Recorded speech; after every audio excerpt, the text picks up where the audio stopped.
Hello and Happy New Year. Thank you for joining me. I would like to share with you today 5 simple guidelines for creating your goal list to make your year as productive as possible. So let's get started.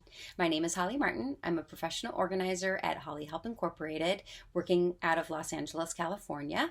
I am also an eco-activist, and you may have seen some of my YouTube videos about making the planet a healthier place. So today we're going to talk about goal setting, and there are 2 very simple guidelines that I follow or that you can follow that will help keep your goals attainable. The first one that you may have heard of, which is a very common productivity guideline, and that's called the SMART method, which basically stands for specific, measurable, achievable, realistic, and time-bound goals. I also learned a new method this year, which I actually love better, which is the CREATE method, which means that your goals are clear and concise, realistic, ecological, actionable, timed, and evidence-bound. They're very similar, but I really love about the CREATE method is that it includes ecological, which is super important to me as an eco-activist. Could you imagine if every company on the planet had to follow some sort of ecological guidelines when setting the goals for their company? I mean, the planet would be a pretty amazing place. That is my dream for humanity, but I'm not going to put it on my goals for this year because it's not realistic yet, but it's something that I can work towards by making these Holly Help videos, which is something that I'm really passionate about because I want to help others grow, become more productive, and therefore successful. It's actually funny. I mentioned to my mom that I was going to be shooting this video today, and she said, "Oh, I've never made goals before." And I said, "Well, why?" And she said, "Well, what if I fail?" Well, Mom, this video is for you. So if you've never set goals before, if you're like my mom, one easy way to get clear about what you want to achieve is just by doing what we call a brain dump, which means just get it out of your head. Write down everything that you've ever wanted to accomplish in life, and then use the CREATE or SMART method to hone those goals into what's achievable and realistic for this year, which is time bound. And if you have lifetime goals or goals that may not be realistic to achieve in a year, you can also move those to the 5, 10, or 15-year mark. There are no rules here. These are just guidelines to help you get started. So I keep my goals on my phone. I like this because I always have my phone with me. I can review it anywhere, and reviewing your goals on a regular basis will help you achieve them because it'll get really clear in your head on a regular basis what you have to achieve. So I put it in the notes section. And I love how I have a little check mark, so I get the sense of accomplishment, a little bit of a rush when I check something off my list. It then automatically moves that action item to the bottom of the list and goes under checked items that I've accomplished, so that the top of the list is always fresh with what I need to accomplish and what I still need to work towards. So let's look at language, because language, I think, is probably the most important aspect of goal setting, and that is that I write my goals in a language that represents positivity and as if I'm already accomplishing those goals. So here's one example. I wrote last year, I have added an additional stream of passive income to my streams of income.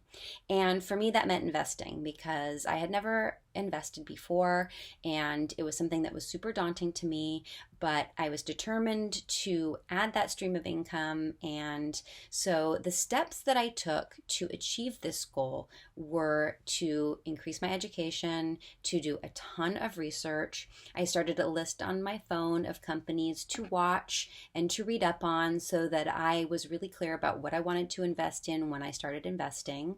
I watched a bunch of YouTube videos. Thank you, YouTube, for all of the wealth of information that is out there about investing and personal finance.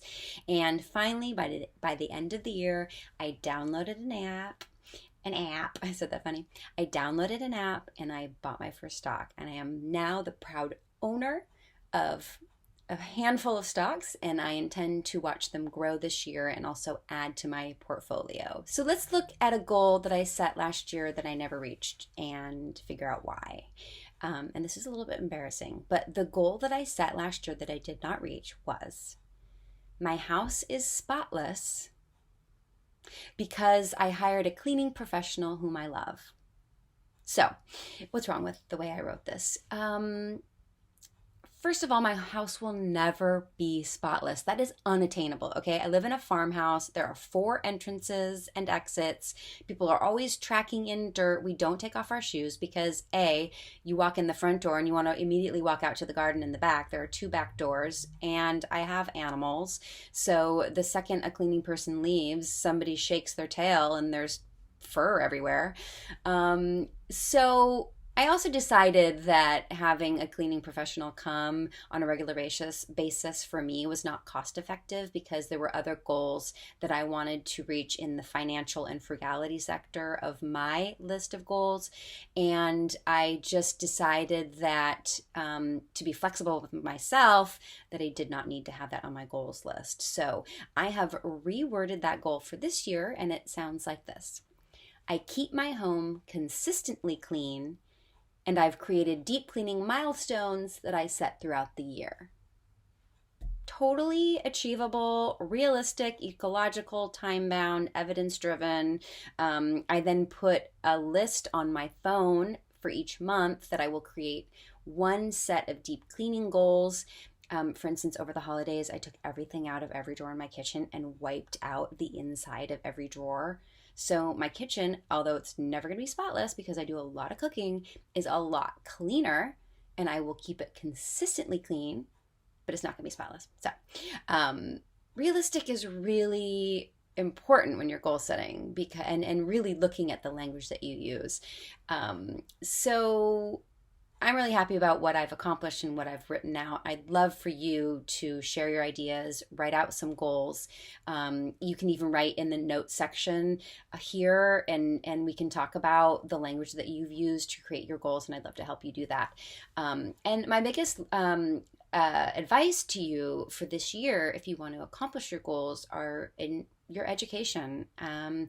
I feel that no matter how smart you are, no matter whether you have a doctorate or have achieved the highest level in your field of education, that doesn't mean that you can't stop learning. And I feel like when you're learning, you're growing. Maybe if you're a doctor, maybe that means that you've reached a plateau in your business, and maybe you should go do something that's using the other side of the brain and do something creative like learning how to sketch or learning how to cook a new meal. I learned a lot about cooking over the holidays, so I'm inspired by that right now.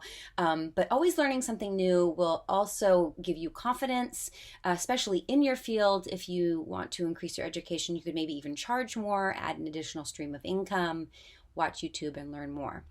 And finally, be flexible and forgiving of yourself. Your goals are there to inspire you, to keep you moving forward, to give you an opportunity to listen to your higher self of what your best possible you can be. So you start from there and you will have a very productive and wonderful year.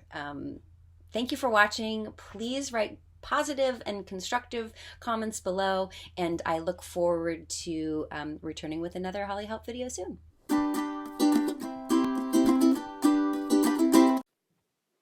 Let's rescue the planet together.